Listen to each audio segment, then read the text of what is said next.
Hello बच्चों, I hope आप सभी अच्छे होंगे। आप सभी का स्वागत है हमारी इस YouTube क्लास में सीरीज के अंदर। हम आज पढ़ेंगे जनन मस्सा क्या होता है और ट्राइकोमोनियसिस क्या होता है, ये चीज़ें पढ़ेंगे। तो आप सब कॉपी पेन लेके बैठ जाइए और हम स्टार्ट करते हैं हमारा टॉपिक। ठीक है, तो सबसे पहले पढ़ते हैं हम जनन मस्सा क्या होता है, जेनिटल वर्ड्स क्या होते हैं। आप सभी को पता है अगर ये बीमारी हो जाती है, और ये बीमारी होती कैसे है, तो असुरक्षित यौन संबंधित क्रियाओं से होती है। हाँ, तो ये चीज़ें मैंने बताई थी और ये चीज़ें उसी के अंदर हैं। ठीक है, ये रोग जो है ये सब क्या है, ये किसके कारण होते हैं, ये असुरक्षित यौन संबंधित क्रियाओं के द्वारा फैलते हैं। अब इसके अंदर ये क्या है, जनन मस्सा, जेनिटल वर्ड्स, ये जो फैलता है ये रोग, तो इसके अंदर जो मनुष्य होता है, मनुष्य के अंदर फैलता है, तो उसके जो जनन अंग होते हैं, लैंगिक बाह्य जो अंग होते हैं, उनके अंदर क्या होता है, उनके बाहर और उनके अंदर जनन मस्से जो है उत्पन्न हो जाने लगता है, वाइट कलर के। ठीक है, तो ये जो है कैसे है, जनन मस्से उत्पन्न होते हैं। इसमें क्या होता है, मस्से उत्पन्न होते हैं।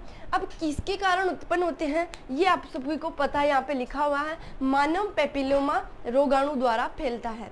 मानव पेपिलोमा नामक रोगाणु द्वारा फैलता है। ये कैसे फैलता है, तो ये असुरक्षित यौन संबंधित क्रियाओं के द्वारा फैलता है। असुरक्षित यौन क्रियाओं के द्वारा कैसे, अगर आप कैसे संभोग प्रक्रिया करते हैं, तब आप ना जो केमिकल प्रोडक्ट्स होते हैं, जैसे वो हो गई, ठीक है, आईयूडी, इनका जो प्रयोग होता है, इनका प्रयोग ना करके और ये जो एकदम नॉर्मल तरीके से किया जाए, तो अगर वो जो सामने वाला बंदा होता है उसके अंदर ये जो बीमारी होती है वो एक महिला के अंदर भी ट्रांसफ़र हो जाती है, ऐसे इसके अंदर ट्रांसफ़र हो जाता है। ठीक है, हम बात करें ट्राइकोमोनियसिस नामक एक रोग की। ट्राइकोमोनियसिस एक रोग है जो ट्राइकोमोनास वेजाइनलिस नामक प्रोटोजोआ जंतु द्वारा उत्पन्न किया जाता है। देखो, ये उत्पन्न किया जाता है, ये क्या है, एक रोग क्या है, एक जीवाणु है। ठीक है, ये जीवाणु है, लेकिन ये प्रोटोजोआ द्वारा फैलता है। प्रोटोजोआ क्या है, एक जंतु है, इस जंतु के द्वारा ये जो है फैलता है।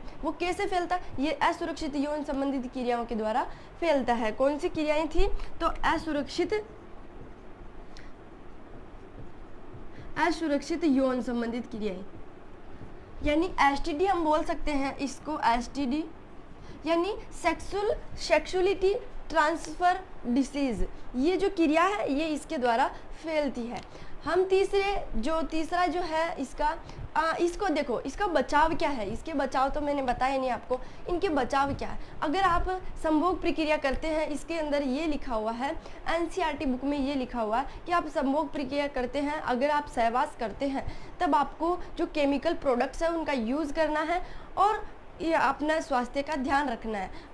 ये जो बीमारी होती है, ये जो ट्राइकोमोनास बीमारी है, ट्राइकोमोनिसिस बीमारी, ये एक महिला के अंदर ही उत्पन्न होती है, महिला के अंदर और नर के अंदर उत्पन्न होती है। लेकिन जो लक्षण है वो महिला के अंदर उत्पन्न होते हैं और नर के अंदर लक्षण उत्पन्न नहीं होते हैं। तो ये जो बीमारी है वो नर से ट्रांसफ़र मादा में होती है, नर से होती है मादा में। लेकिन जो दूसरे रोग बताए मैंने, उसमें क्या होता है, जो महिलाएं होती है उससे भी ट्रांसफ़र हो सकता है नर के अंदर, और नर से एक महिला के अंदर भी ट्रांसफ़र हो सकता है। तो ये है इसकी प्रोसेस, ये जो बीमारी है। अब मैंने बताया कि जो इसका बचाव है, देखो इसका जो संचरण था, हमें इसको अगर एग्जाम में आ जाता तो कैसे लिखना है, पहले हमें लिखना संचरण के अंदर आएगा असुरक्षित यौन संबंधित क्रियाओं के द्वारा ये फैलता है। फिर दूसरा आता है बचाव क्या है, इसके बचाव है कि तुम असुरक्षित यौन संबंधित क्रियाएं तो करते हो, लेकिन उसके लिए केमिकल प्रोडक्ट्स का यूज़ करना आवश्यक होता है। ये इसका बचाव हो गया, ऐसा करना चाहिए। फिर हम देखें ये चेनक्रोइड क्या है, एक रोग है जो हीमोफिलस ड्यूक्री नामक रोगाणु से फैलता है। ये क्या है, रोगाणु। ये इसके अंदर क्वेश्चन कैसे पूछा जाता है कि इसमें रोगाणु कौन है और विषाणु कौन है। तो मैंने लिखा यहाँ पे कि ये जंतु द्वारा फैलता है, ये रोगाणु द्वारा फैलता है, और ये ड्यूकरी नामक रोगाणु जो है, रोग जो है, ये क्या है, रोगाणु है, ये रोगाणु द्वारा फैलता है। एक होता जीवाणु, एक होता रोगाणु, एक होता विषाणु। ये जो क्रियाएं होती है इनके द्वारा फैलती है। जैसे संक्रमण जो होता है वो किससे फैलता है, वो वायरस से फैलता है। जैसे छींक दिया तो वो क्या है, एक वायरस है। हाँ, इस तरह ये क्या है, रोगाणु के द्वारा ये फैलता है।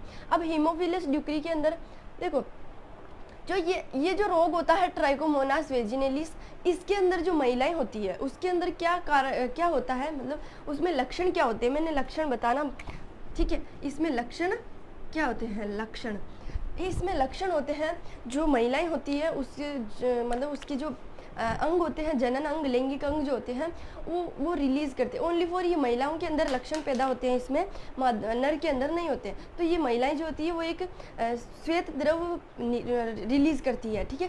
श्वेत द्रव का फॉर्मेशन या उसका क्या है, रिलीज़ करती है उसको। इसके कारण फिर देखो ये क्या होता है, अगर ये जो रोग होते हैं अगर इनको समाज में बताया जाता है तो ये बहुत घातक माना जाता है इन रोगों को, इसीलिए नहीं बताना चाहिए। पर क्या होता है, लेकिन क्या होता है कि ये जो रोग होते हैं ये फैल जाते हैं, तो ये इनको ख़त्म करना, जड़ से ख़त्म करना ये असंभव हो जाता है। असंभव तो आज तक कोई चीज़ नहीं है, लेकिन इसकी जो कोई प्रोडक्ट्स हैं वो नहीं बने। इसका जो बचाव है वो ओनली फॉर बचाव यही है कि आप अगर यौन संबंध क्रियाएं करते हैं तो आप प्रोडक्ट्स का यूज़ करें, बस इसका यही होता है। हम बात करें चेनक्रोइड की, ये क्या होता है, ये हीमोफिलस ड्यूक्री नामक रोगाणु से फैलता है और ये एक रोगाणु है, ठीक है। हम बात करें इसके अंदर ही एड्स और HIV और जेनेटिल हर्पिस और HIV हेपेटाइटिस बी, ठीक है। क्या है HIV और एड्स, ठीक है, एड्स हो गया और हिपेटाइटिस,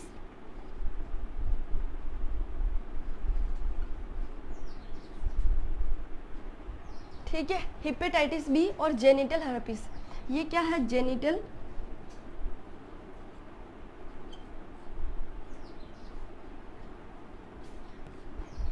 हर्पस, इसे हम कह सकते हैं जननिक क्रियाएं, जननिक भी कह सकते हैं, जननिक हर्पिस ऐसा भी बोला जा सकता है इस रोग को।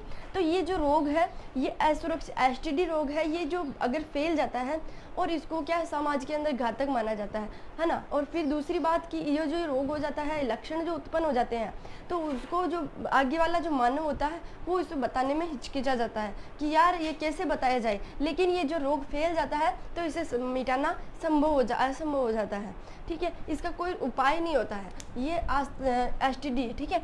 इसके अंदर क्या होता है, चेनक्रोइड के अंदर जो HIV, एड्स, वो हिपेटाइटिस बी और जेनिटल हर्पिस, ये रोगों के बारे में बताया गया है कि ये रोग जो हो जाते हैं, अगर ये रोग हो जाते हैं तो इनका जो उपाय है, बस इनका ये बता रखा है कि उपाय जो होते हैं वो बस क्या हुआ, ये असुरक्षित यौन संबंधित क्रियाओं से रिलेटेड होता है।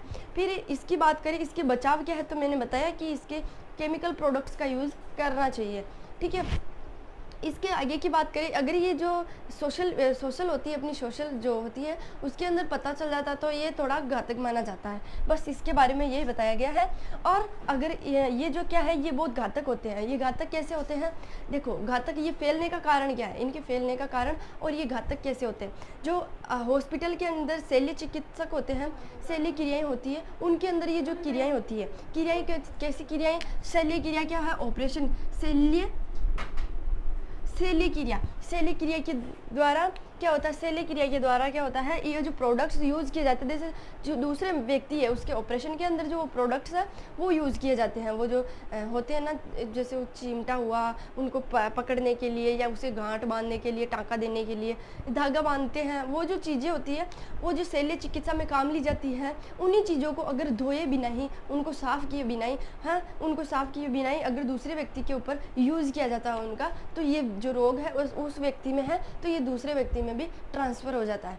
दूसरा कारण क्या है इसके अंदर कि जैसे क्या है, दूसरा कारण कि जो प्रोडक्ट्स होते हैं उनका यूज़ एक व्यक्ति से दूसरे व्यक्ति में किया जाता है, जिससे यह फैल जाता है।